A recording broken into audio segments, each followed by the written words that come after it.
जय हिंद विद्यार्थी मित्रांनो, स्वागत आहे सर्वांचं आपल्या टिक्कर मराठी या युट्यूब चॅनलवर। तर मित्रांनो, कालच म्हणजे 5 फेब्रुवारीला जिल्हा न्यायालय लिपिकचा पेपर झालेला आहे। 3 शिफ्ट मध्ये पेपर झालेला आहे। तर आजच्या व्हिडिओमध्ये आपण मराठी व्याकरण या विषयावर काल म्हणजेच 5 फेब्रुवारीला कोणत्या कोणत्या टॉपिकवर भर दिलेला आहे किंवा कोणत्या टॉपिक मधले प्रश्न आले होते आणि कोणते प्रश्न आले होते हे सगळं आपण एकत्रित तिन्ही शिफ्टचे प्रश्न एकाच व्हिडिओमध्ये बघणार आहोत। त्याच्यामुळे व्हिडिओ सगळ्यांसाठी महत्त्वाचा आहे, प्रत्येकाने व्यवस्थित बघायचा आहे आणि तुमच्या मित्रमैत्रिणींपर्यंत शेअर करा। ज्यांचे पेपर बाकी आहेत 14 तारखेपर्यंत आहे, तर ज्यांचे बाकी आहेत त्यांना फायदा होऊन जाईल। मराठी व्याकरणाचे तिन्ही शिफ्टचे प्रश्न एकाच व्हिडिओमध्ये आपण बघणार आहोत। तर जाऊयात पुढे आपण। ठीक आहे, तर सगळ्यात पहिलं आपण मराठी व्याकरणाचा आधी टॉपिक बघूया, कारण फर्स्ट आणि सेकंड शिफ्ट मध्ये जास्त करून आपल्याला टॉपिक समजलेले आहेत की कोणत्या टॉपिकवर प्रश्न विचारलेले आहेत। ठीक आहे, टॉपिक बघू कोणत्या कोणत्या टॉपिकवर प्रश्न विचारलेले आहेत सगळ्यात पहिला, आणि त्याच्यानंतर जे प्रश्न आपल्याकडे आले ते प्रश्न घेऊयात।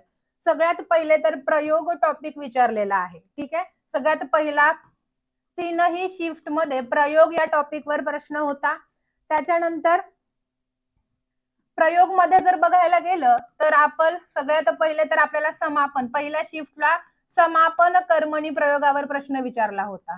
ठीक आहे, समापन कर्मणी प्रयोगावर प्रश्न विचारला होता। त्याच्यानंतर दुसऱ्या शिफ्टला नवीन कर्मणी प्रयोगावर, तिसऱ्या शिफ्टला नवीन कर्मणी प्रयोगावर प्रश्न विचारला होता। ठीक आहे, तर प्रयोग हा टॉपिक महत्वाचा ठरलेला आहे। पुढे ज्यांचे पेपर बाकी आहेत जिल्हा न्यायालयाचे त्यांनी हे टॉपिक व्यवस्थित करून जायचे आहेत। त्याच्यानंतर दुसरा महत्वाचा टॉपिक ठरलेला आहे आपला वाक्यांचे प्रकार। महत्वाचा टॉपिक ठरलाय वाक्यांचे प्रकार, कारण याच्यावरही तिन्ही शिफ्ट मध्ये प्रश्न विचारण्यात आलेले आहेत आणि ते प्रश्न आपलं केवल वाक्य, संयुक्त वाक्य आणि मिश्र वाक्य यांच्यावर विचारलेला आहे। ठीक आहे, वाक्यांचे प्रकार व्यवस्थित करून जायचे ज्यांचा पेपर राहिलेला आहे त्यांनी। ठीक आहे, केवल वाक्य, संयुक्त वाक्य, मिश्र वाक्य। ठीक आहे, त्याच्यानंतर वाक्य पृथक्करण हा टॉपिक आहे आपला 3 नंबर महत्वाचा वाक्य पृथक्करण टॉपिक। याच्यावर प्रश्न विचारण्यात आलेले आहेत तीनही शिफ्ट मध्ये। ठीक आहे, काय काय प्रश्न विचारलेले आहेत तर प्रश्न काय विचारले, सगळ्यात पहिला प्रश्न विचारलेला आहे की वाक्यातील उद्देश ओळखा। ठीक आहे, दुसरा विचारलेला आहे विधेय ओळखा आणि तिसरा प्रश्न जोड्या लावा टाइप दिला होता। ठीक आहे, आता माझ्या स्वतःच्या भाषेत लिहिते त्याच्यामुळे या पद्धतीने लिहिलं। जोड्या लावा टाइप प्रश्न विचारला होता, म्हणजे एक मोठं वाक्य दिलं होतं, ते वाक्य मी पुढे घेणार आहे, तर त्या वाक्यामध्ये कोणता शब्द कोण आहे, विधेय कोण आहे, विधानपूरक कोण आहे, या पद्धतीने जोड्या लावा टाइप प्रश्न दिला होता आणि त्याच्यातून बरोबर जोडी आपल्याला ओळखायची होती। त्यामुळे वाक्य पृथक्करण हाही टॉपिक महत्वाचा ठरलेला आहे। त्याच्यानंतर महत्वाचा टॉपिक आहे समानार्थी शब्द। तीनही टॉपिक मध्ये समानार्थी शब्दांवर प्रश्न विचारलेले आहेत। तीनही टॉपिकवर विरुद्धार्थी शब्दावर एक एक प्रश्न विचारलेला आहे। ठीक आहे, 8 प्रश्न संख्या आहेत आपले, 8 प्रश्न विचारले जातात प्रत्येक शिफ्ट मध्ये। समानार्थी शब्द, विरुद्धार्थी शब्द, त्याच्यानंतर वाक्प्रचार आणि म्हणी, वाक्प्रचार आणि म्हणी हे टॉपिक महत्वाचे आहेत। अजून बघायला गेलं तर वाक्य शुद्धीकरण। ठीक आहे, वाक्य शुद्धीकरणावर प्रश्न विचारला होता। तर हे जे टॉपिक तुम्हाला समोर दिले आहेत एकदा बघून घ्या व्यवस्थित। अजून प्रश्न पुढे घ्यायचे तर आपल्याला सध्या टॉपिक बघा आणि सेशन आवडत असेल तर सेशनला लाईक करा। जसे जसे पुढे पेपर होतील तसे प्रश्न आपण तुमच्या समोर लगेच घेऊन येणार आहोत। ठीक आहे, बघून घ्या एकदा। हेच आणि हेच टॉपिक पेपर मध्ये विचारले जात आहे सध्या। ठीक आहे, आणि एक टॉपिक आपला राहिला तो म्हणजे वाक्य रूपांतर। वाक्य रूपांतर मग थर्ड शिफ्टला उद्गार, विधानार्थी वाक्याचं उद्गारार्थी वाक्यात रूपांतर करायला सांगितलं होतं। ठीक आहे, त्यामुळे हाही टॉपिक महत्वाचा आहे। सध्या याच किती टॉपिक झाले, हे 8 आणि इथं एक 9 आहे। तर हे 8-9 टॉपिक जे आहेत महत्वाचे आहेत, यांच्यावर परीक्षेत प्रश्न विचारलेले आहेत पहिल्या दिवशी। ठीक आहे, तर हे झाले टॉपिक। आता विचारण्यात आलेले प्रश्न आपण बघूया। माझ्यापर्यंत जे प्रश्न आलेले आहेत ते प्रश्न आपण बघणार आहोत। ठीक आहे, प्रश्न सगळ्यात पहिला प्रश्न विचारला होता ऐदीचा समानार्थी शब्द काय आहे? आता पर्याय कोणते होते ते आठवलेले नाहीयेत त्यांना. ठीक आहे, ऐदीचा समानार्थी शब्द कोणता होता? तर काय असेल बरं ऐदीचं उत्तर? कोण सांगेल मला ऐदी म्हणजे काय?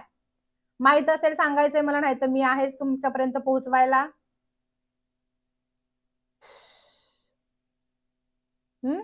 ऐदी म्हणजेच काय बरं? काय बरं? तर ऐदी म्हणजे आपला आळशी व्यक्ती म्हणू शकतो आपण. ठीक आहे, त्याला काही करण्याचा कंटाळा, स्वच्छ राहण्याचा कंटाळा, सुस्त व्यक्ती म्हणू शकतो, अव्यवस्थित म्हणू शकतो. तर जो पर्यायामध्ये असेल तो उत्तर तिथे तुम्हाला द्यायचं होतं. ठीक आहे, हा होता आपला पहिला प्रश्न जो विचारण्यात आलेला होता. त्याच्यानंतर अजून कोणते कोणते प्रश्न परीक्षेत विचारलेले होते? तर चालीरीती जपणारा कोण असं विचारलं होतं.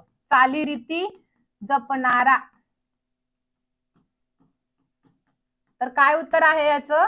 सनातनी उत्तर आहे. काय? सनातनी. ठीक आहे, तिसरा प्रश्न विरुद्धार्थी शब्दावर विचारला होता.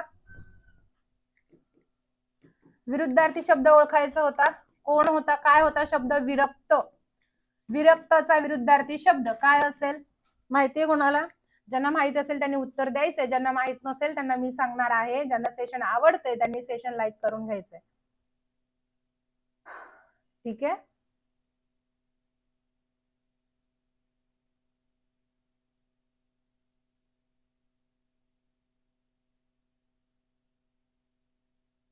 माहितीये विरक्तचा विरुद्धार्थी शब्द आहे अनासक्त. आसक्त नसलेला अनासक्त. तर हा विरुद्धार्थी शब्द विचारण्यात आलेला होता. त्याच्यानंतरचा प्रयोगावर प्रश्न विचारला होता.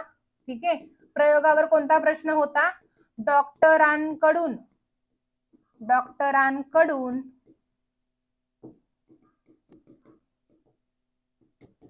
औषध दिले गेले तर या वाक्याचा प्रयोग ओळखा असं विचारलं होतं. तर काय प्रयोग असेल? कर्त्याला कडून प्रत्यय आहे म्हणून नवीन कर्मणी. म्हणून तुम्हाला सांगितलं मी की समापन कर्मणी आणि नवीन कर्मणी या दोघांवरही प्रश्न विचारण्यात आलेला आहे. ठीक आहे, तर हा होता आपला प्रयोगावरचा प्रश्न. पुढचा एक वाक्य पृथक्करणवर प्रश्न विचारला होता. सगळ्या शिफ्टचे एकंदरीत जेवढे प्रश्न भेटलेत तेवढे प्रश्न मी तुम्हाला देत आहे. वाक्य पृथक्करणवर 2 प्रश्न विचारण्यात आलेले होते. वाक्य पृथक्करणवर 2 प्रश्न विचारण्यात आलेले होते. त्याचा पहिला प्रश्न असा होता की माझा मुलगा आनंदाने गुलाबजाम खातो. काय? माझा मुलगा आनंदाने गुलाबजाम खातो या वाक्याचा उद्देश किंवा विधेय ओळखा असं विचारलं होतं. तर उद्देश आपण ओळखू. काय आहे उद्देश? म्हणजे करता. खाणारा कोण? मुलगा. तर हा मुलगा आपला कर्ता म्हणून आहे आणि कर्ता म्हणजेच वाक्यातील उद्देश. तर हे आपलं उत्तर असेल. विधेय जर विचारलं असेल तर खातो हे आपलं विधेय म्हणजे वाक्यातील क्रियापद आहे. ठीक आहे, त्याच्यानंतर दुसरा प्रश्न विचारला होता वाक्य पृथक्करणावरच विचारला होता की आम्ही या कृत्याबद्दल तुमचे अभिनंदन करत आहोत. ठीक आहे, आम्ही या कृत्याबद्दल तुमचे मनपूर्वक अभिनंदन करत आहोत. ठीक आहे, आता याच्यावर कसा प्रश्न विचारला होता? तर 4 पर्याय आपल्याला दिले होते आणि ते 4ही पर्याय मग तुम्हाला म्हटलं जोड्या लावा टाईप प्रश्न विचारला होता. तर याच्यामध्ये सुद्धा आपल्याला काय प्रश्न कसा पद्धतीने बनवला होता? तर एक शब्द दिला होता, त्या शब्दाला वाक्यपृथक्करणामध्ये काय म्हणतात या पद्धतीने जोड्या दिल्या होत्या आणि त्यातली एक बरोबर जोडी आपल्याला ओळखायची होती.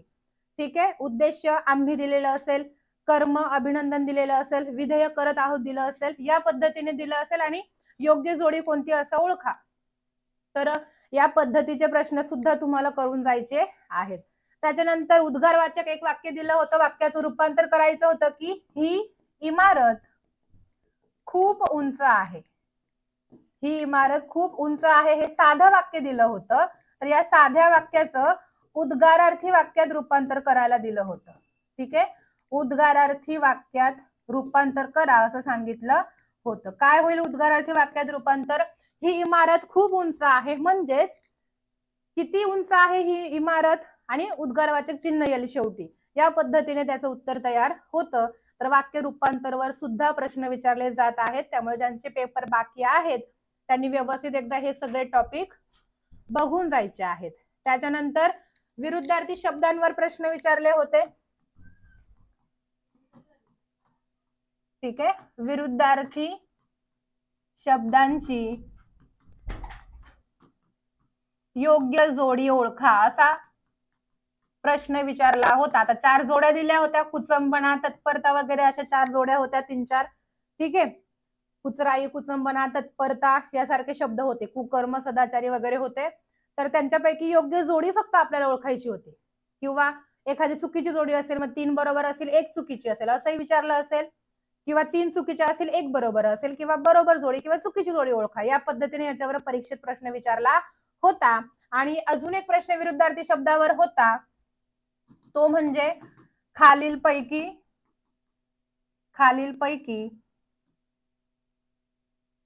रात्र या शब्दाचा समानार्थी नसलेला शब्द ओळखा. नसलेला शब्द विचारलं होतं, समानार्थी नसलेला शब्द ओळखा. तर या पद्धतीने विरुद्धार्थी शब्दांवर सुद्धा प्रश्न विचारले जातात, समानार्थीवर पण विचारले जातात, म्हण, वाक्प्रचार विचारले जातात. पण मुलांना काही प्रश्न आठवलेले नाहीत, त्यामुळे त्यांनी आपल्याला सांगितलेले नाहीत. ठीक आहे, तर लक्षात ठेवायचे महत्वाचे टॉपिक सुद्धा मी तुम्हाला दिले आहेत. जे टॉपिक करायचे सध्या एवढेच टॉपिक करा आणि बाकी टॉपिक सुद्धा करा, पण जास्त भर या टॉपिक वर द्यायचंय तुम्हाला. ठीक आहे, जास्त भर या टॉपिक वर द्यायचा आहे. तर हे होतं आजचं आपलं सेशन. कसं वाटलं कमेंट बॉक्स मध्ये सांगायचं, कारण 3ही शिफ्टचे टॉपिक आणि प्रश्न मी इथं घेऊन आले होते, जेवढे भेटले ते सगळे. आणि इथून पुढे जसे जसे शिफ्ट वाईज पेपर होतील तसं आपण घेणार आहोतच. तर ज्यांचे जिल्हा न्यायालयाचे पेपर राहिलेले आहेत ते मला ऑफलाईन कमेंट बॉक्स मध्ये सांगा की तुमचा पेपर कधी आहे ते. सगळ्यांना ऑल दी बेस्ट.